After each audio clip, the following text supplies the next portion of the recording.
everyone. I'm Ryan from Fireside Knicks with my friends and co-hosts Dylan and Justin Backer. And in today's episode, we're discussing our two best moments from the season individually, what we picked for some key performances, key moments. This season was a fun one for the Knicks. Probably the most memorable season the Knicks have had really since 2012, arguably. Obviously, that 2020 team was extremely exciting as well. They made the postseason, but it felt like this team, number one, was better. And number two, it felt a little bit more sustainable, or it got a little bit more sustainable. That 2020 team felt like a team that was kind of grinding its way to every win. This team had some straight up dominant stretches during the season. So there's a lot we want to talk about. So if you guys want to make sure you guys are kept up with your New York Knicks content, make sure you guys follow us on Instagram, TikTok, Twitter, this YouTube page, our Facebook page. We have audio versions of our podcast on Apple Podcasts and Spotify. And without further ado, I'm going to pass it off to Justin. Justin, get us started here with your favorite moments from this season. Yeah, so when it comes to, there's a lot to talk about.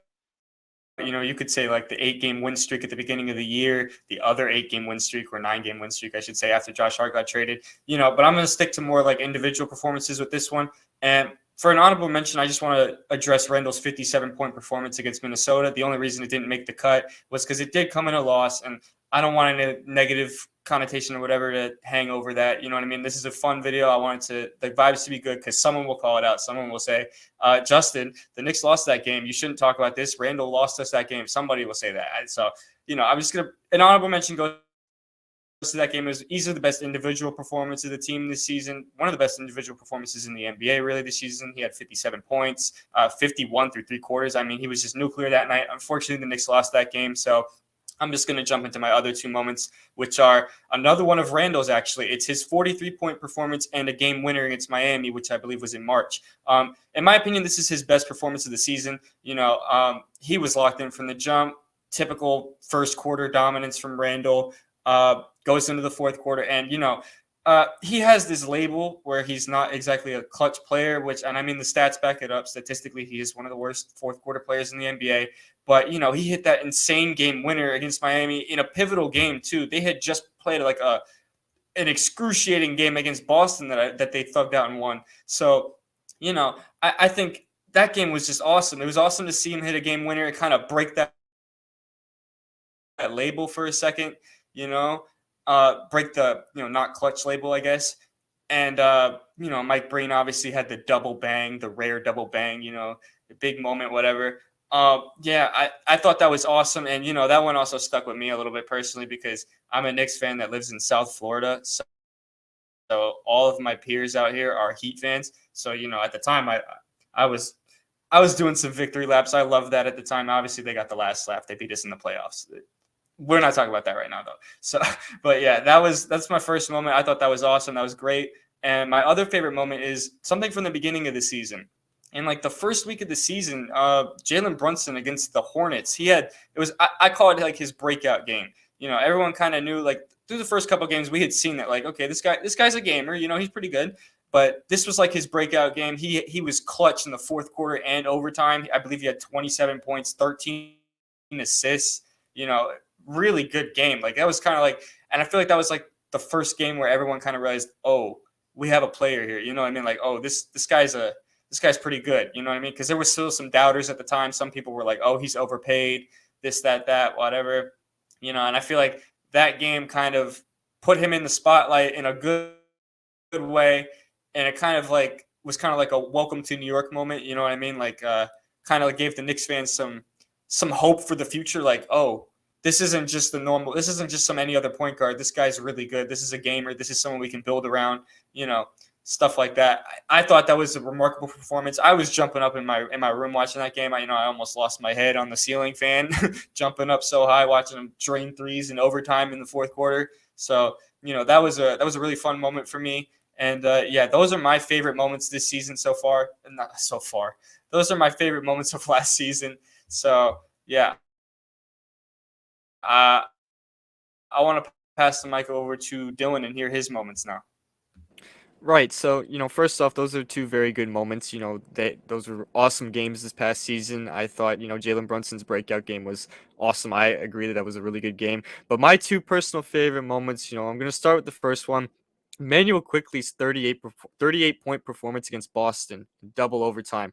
That was an awesome game. I'm pretty sure that was a spot start that he had because Jalen Brunson didn't play in that game, and Quickly just went off, man. And that pretty much like solidified a six man of the year case for him. It kind of is still shocking to this day that he didn't win the award based off that performance alone. I mean, he kind of just dominated Boston that day. He was hitting them with floaters, 3-pointers. I'm pretty sure he had 8 rebounds in that game too and 7 assists. So it wasn't like he was just scoring. He was doing other things on the floor as well. Of course, he's phenomenal defender as well. He just dominated that team. And I mean, getting a huge win against the Boston Celtics too at that time, that was a pretty big win. That just, big confidence boost, I guess, for the New York Knicks. They kept winning. They were winning a lot of games at that time. I'm pretty sure they were in the middle of the winning streak still of the big 9-game win streak that you mentioned earlier. So, that was just an awesome game. I thought that was like the big Quickly breakout game. That was like the game I was kind of like, yeah, Quickly is legit. He's a legitimately good 6 man in the NBA. He's a guy that you can pretty much throw in whenever and he'll produce every single time. I was really impressed with that performance. That was just an awesome game to watch. It was a good win too against Boston. I think that was the second time they had beaten Boston in like a month, so that was pretty cool to see. And my second game, this one's kind of underrated. Not as many people talk about this one that I think people should be talking about more. But when Jalen Brunson dropped 48 against Cleveland at the end of the season, that was just a clinic that he put on scoring wise.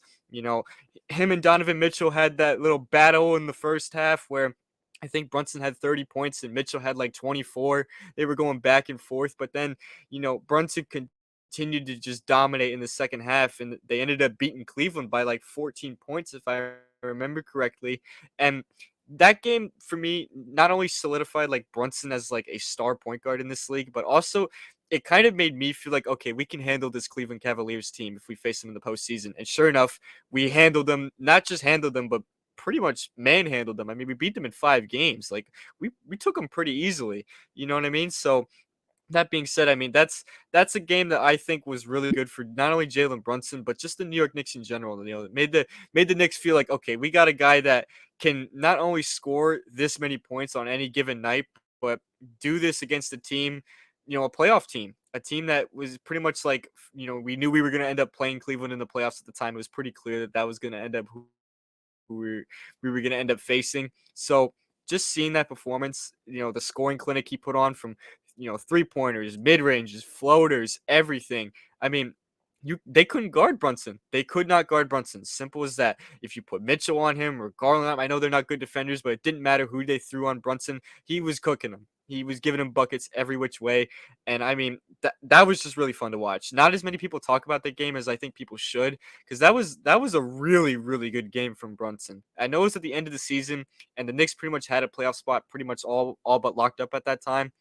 But that was like an amazing game. I don't know why not as many people talk about it. Maybe because it was at the end of the season and Randall didn't play in that game, and it was against Cleveland, and maybe people were kind of just like, oh, they didn't have Randall, so Brunson was getting all the shots. But maybe that's why they don't talk about it. I don't honestly know, but that was that was probably Brunson's best game of the regular season, and nobody talks about it. So, I mean, that's just my thoughts on those 2 games, but I think those were my 2 best moments of the season. Obviously, like you said, a big honorable mention is going to have to be Randall's 57-point game. If the Knicks would have won that game, that would have probably been my top moment, or the game winner even. Randall has a bunch of top moments. Barrett has good moments too. I know RJ Barrett has, I think he had a 44-point game earlier at some point in the season. I didn't include that game just because, like, I think the Knicks actually lost that game, one. And secondly, like, I was just more impressed with Brunson and Quickly's games because Brunson's game, the 48-point game, was against a playoff team, Cleveland. We knew we were going to face him. It was against Donovan Mitchell. He absolutely dominated Mitchell. It feels like at this point, Jalen Brunson just owns Donovan Mitchell, just to be completely honest. It feels like he just owns him at this point. And Quickly's game was something that I couldn't have expected to see out of him, but I did see it, and I was very, very impressed. I think that was Quickly's big breakout. So those are my 2 games. I want to pass it off to Ryan, though, and hear what his 2 biggest moments of the past season were. There's a lot that he could choose from, but those are the ones I picked for my personal 2, so I want to hear what you got to say, though. Yeah, so I think so far we've hit on some very high moments for the New York Knicks. Not just, like games that we're going to be talking about in the context of this season, but really over the last decade. Again, some of the most important games they've played. And I wanted to pick this first game because you had played off of the idea like, all right, like Barrett has had some good games this season, so I wanted to show him and Randall some love. There was a stretch this year where the Knicks didn't have Jalen Brunson, right? And that was the point of the season. We're like, all right, maybe we're not getting the 5th seed. We might have to set up for a 6th seed, might fall to the play-in. We are not probably going to get out the first round if we play a team like Philadelphia in the first round. We're definitely not getting out of the first round if we face one of the one or two seeds. It felt kind of hopeless. And in a game at Los Angeles against the Lakers team, this is post-deadline. So at this point in time, this is the Lakers team that went to the conference finals. Like, obviously, in the context of that game, that is a below 500 Lakers team. But based on what we know now, this win becomes even more impressive.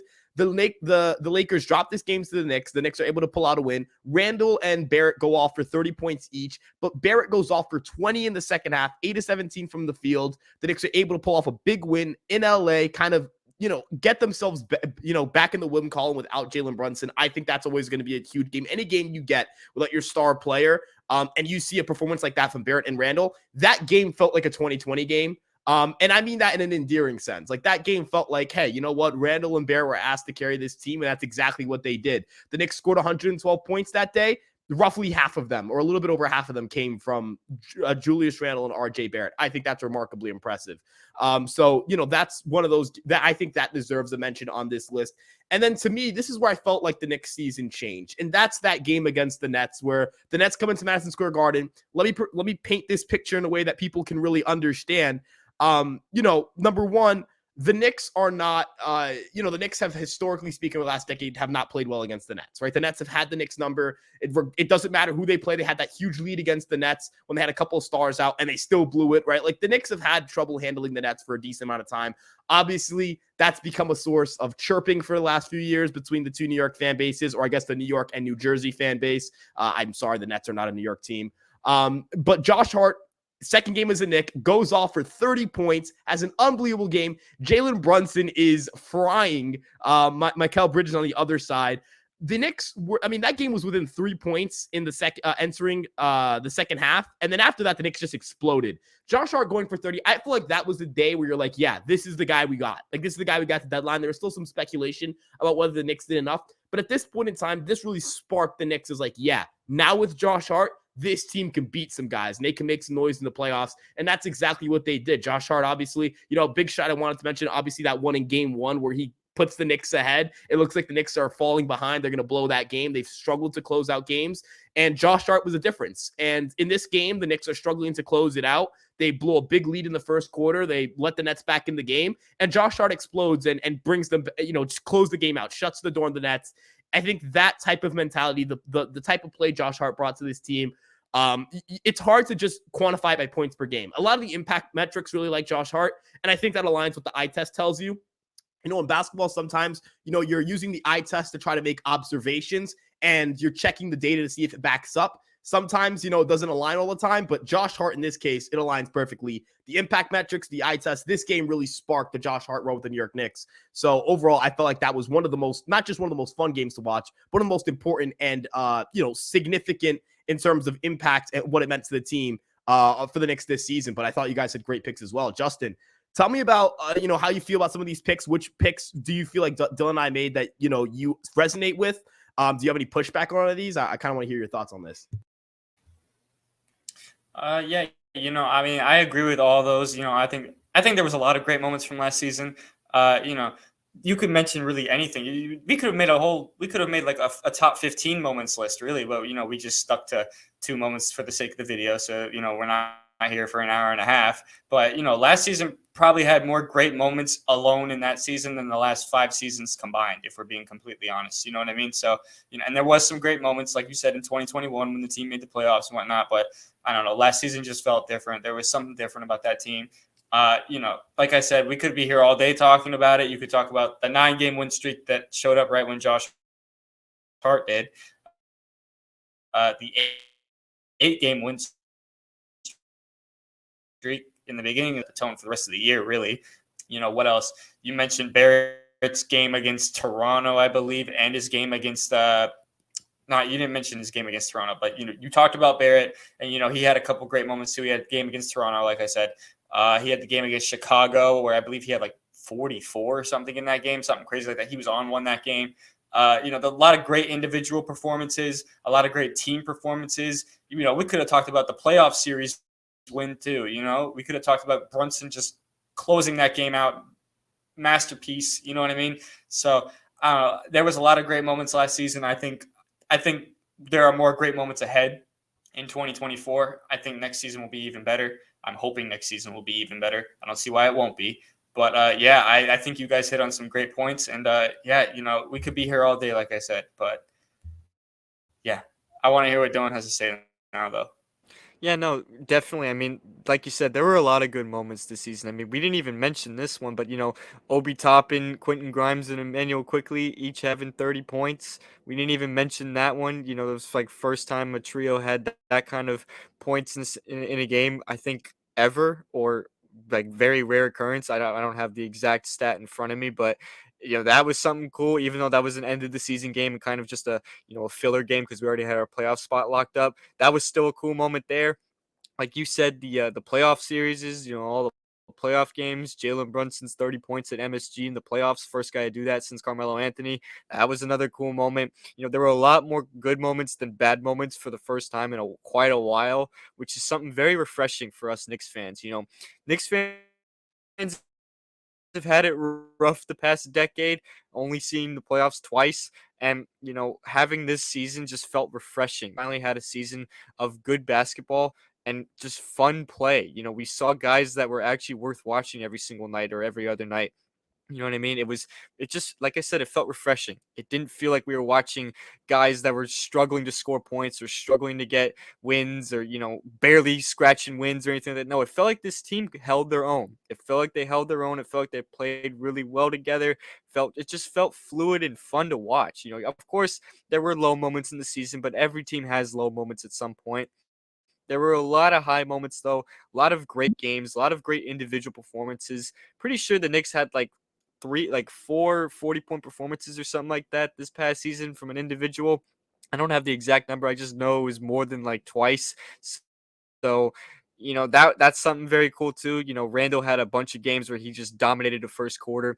You could think about the Toronto game when he had like 6 3-pointers in the first quarter alone. It was like absolutely cooking OG Anunoby. That's something too. I know Randall didn't finish with like an amazing stat line overall, but he did have that first quarter, which was just unreal. Jalen Brunson had like so many insane first halves that I can't even count them all. I mean, almost every single game Jalen Brunson had, you could view as an amazing game. Obviously, not every single game was amazing for him, but you get the point that I'm making.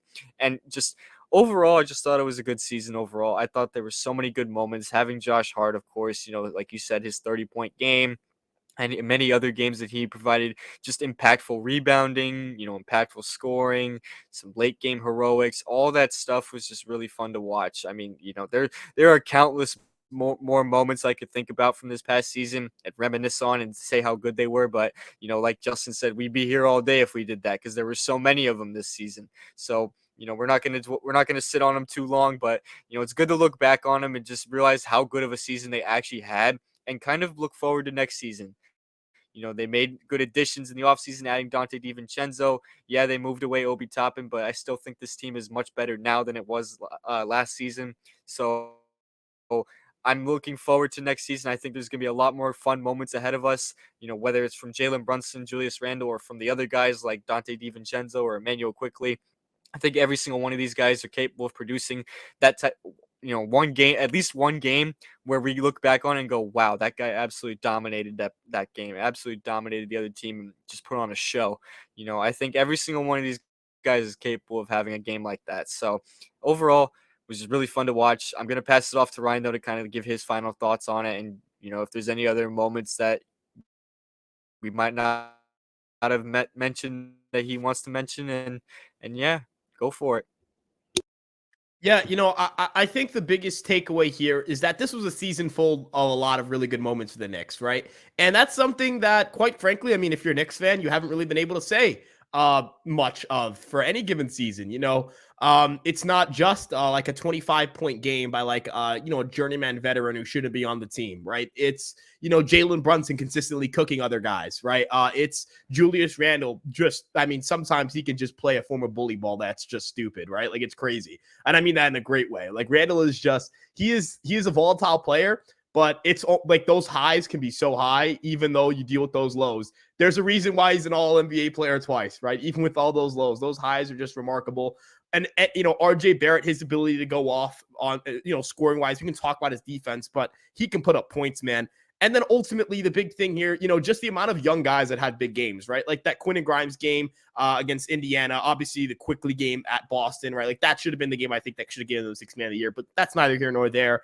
You have these big moments from guys who you view as parts of your team for the long term. You could argue even the game that Mitch came back, and when those first few games where Mitch comes back from injury, the instant impact you feel. There are plenty of games where Hartenstein may not have put up a bunch of points, but the rebounds, the tenacity, right? There are just things that this team has. There's just that entertainment value on top of the performance because of how hard they play, how energetic, and how almost infectious they are. Right, this team isn't the Milwaukee Bucks in terms of talent. Giannis Antetokounmpo is not walking through that locker room, but they have a group of guys who are willing to compete and, quite frankly, don't look scared of anybody. Right, like that's what makes this team fun, and we're excited to hopefully do this time next year. I don't know if it'll be with an NBA title or anything, but hey, you hope so. But with that being said, thank you guys so much for tuning in. We'd love for you guys to give us your favorite moments from this Knicks season. Again, a season I thought was full of a lot of positives. I know that there are people who are like, well, this team didn't accomplish anything outside of a playoff series win, and so, you're just accepting mediocrity. I view it as this team has done something that I haven't seen really in my lifetime outside of like a couple of times as a kid. So I'll take it. Comment your favorite moments. You guys know to check us out on our socials. We have Twitter, Instagram, TikTok, Facebook, and of course this YouTube page. You guys can check out our personal Twitter accounts, or I guess X accounts. You put those are above our profiles. I'm never going to say X accounts again. That just doesn't sound right. Just does not sound right. But ultimately, you guys can check out Empire Sports Media for all your New York sports content. We've got articles out there all the time, and we'll see you guys in the next episode of Fireside Knicks. Thank you guys so much for the support, and peace out.